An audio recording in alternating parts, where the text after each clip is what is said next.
Hey guys, happy Sunday. I hope you had a nice weekend and everything's restful for the beginning of the week.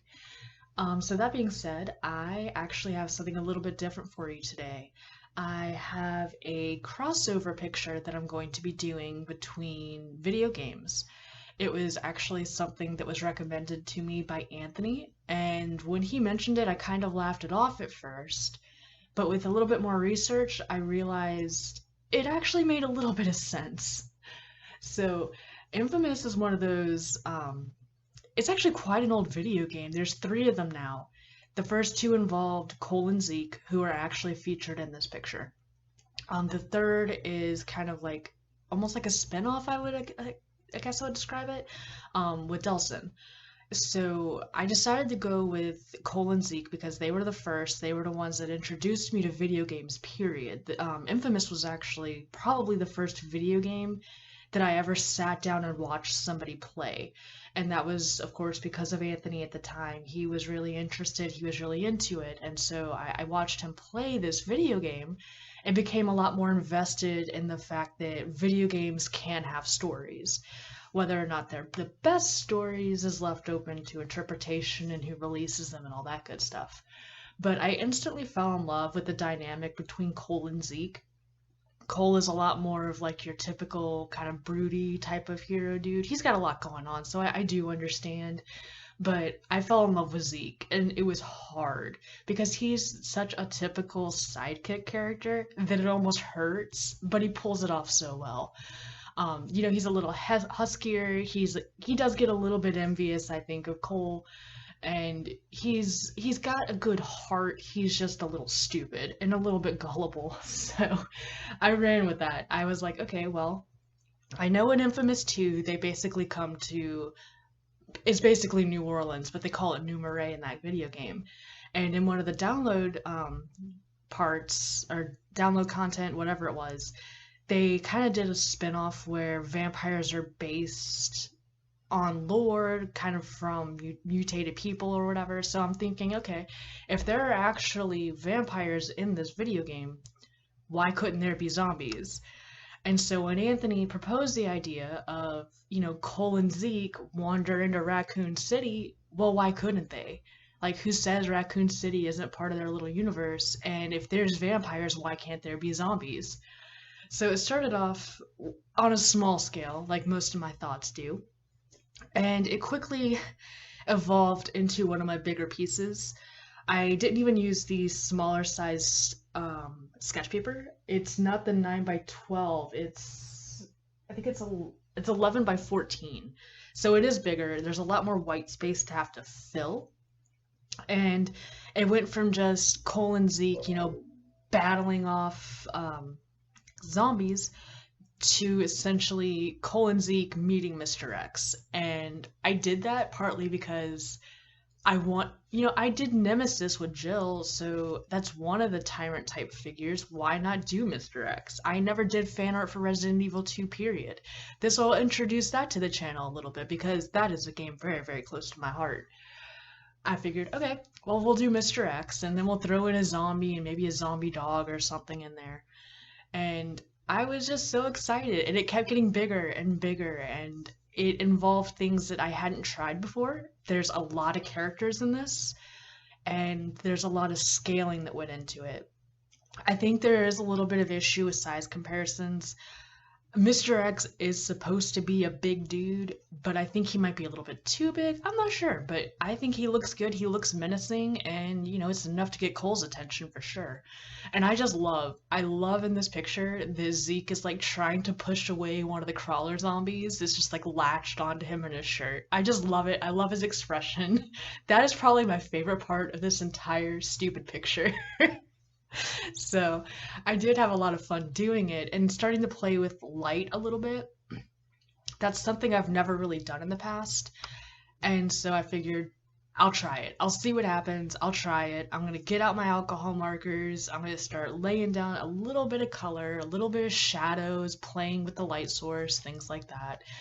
And it was a little bit darker than I had anticipated it coming out to be once I started really getting into the picture.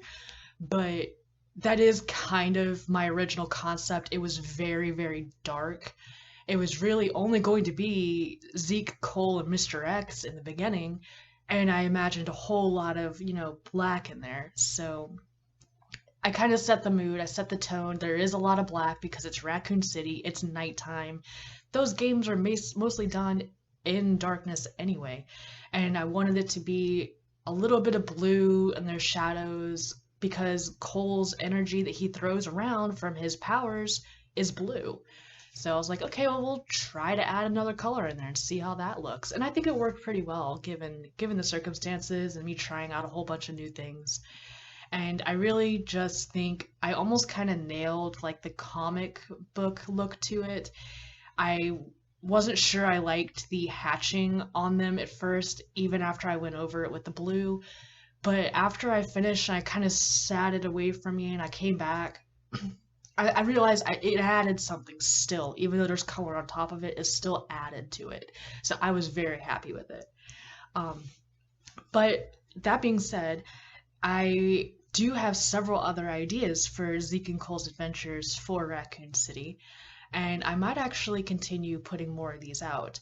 In fact, I think I have a couple of ideas for other video game crossovers as well. If that's something you guys think you'd be interested in seeing, you should definitely let me know in the comments, and anything you think might make a decent crossover, you should let me know.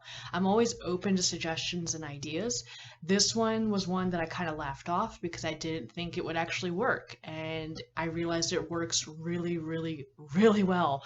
So I might do some smaller scale stuff and keep coming back to it, but we'll see. After all, Resident Evil has become one of my favorite things to draw, and I think it's definitely apparent in the way my pieces come out. I'm a little bit more adventurous. I do things on a bigger scale with Resident Evil than I do with other things, and I'm more comfortable because, you could always mangle up a zombie. It doesn't have to look perfect. But I am enjoying Resident Evil as a whole. It is one of my favorite video franchises to watch. I have never played one of the Resident Evil games. In fact, my first introduction to Resident Evil, period, was Resident Evil 7. I had watched someone do a playthrough of it and instantly fell in love because, one, it was gorgeous for its time. Two, I love Jack. He was so scary. And it wasn't even like a oh my god, Michael Myers kind of scary. He was just crazy and I loved it. It was perfect. And so from there I went back and I watched like Resident Evil 1. I sat there and I binge watched Bakba Soup and other speedrunners go through these games. And when Resident Evil 2 Remake came out, RE3 Remake came out, I was all over it. So I'm very much a fan of the series. And I'm actually pretty interested in what they're doing with Resident Evil 8. Once that came out, the trailer for it, I'm not sure how I feel. And in fact, I'm very curious how you guys feel about it. You should definitely let me know down below what your thoughts are. Maybe it's because I'm not entirely familiar with the series and I'm a little bit confused on why they're going this direction. But it almost feels like they're trying to cash in on a Bloodborne kind of atmosphere with like the European, like Victorian kind of look. And I don't know, I think they really need to give Chris Redfield a break. I don't like the idea that it looks like he's the villain. And from a narrative standpoint, which I understand Resident Evil does not exactly have the strongest narrative anyway, it doesn't make sense to use your most bland characters to continue their storyline. I do not care about Ethan or Mia. I never cared about either of them, but I am curious. It looks like it's going to be a gorgeous game, and I might still do some fan art because it is still Chris Redfield, so who knows. But I'm very interested to see what your thoughts are, and there's definitely going to be more Resident Evil and video game cross art coming your way. If you have recommendations, let me know. If you like the video, go ahead and give it a thumbs up. It always helps me let me know what you guys like to see. And if you want to subscribe to the channel, there's definitely going to be more content coming out. And if you hit the bell, you'll know exactly when that will be because my schedule will be changing a bit. Thank you so much for watching, and you guys have a good week.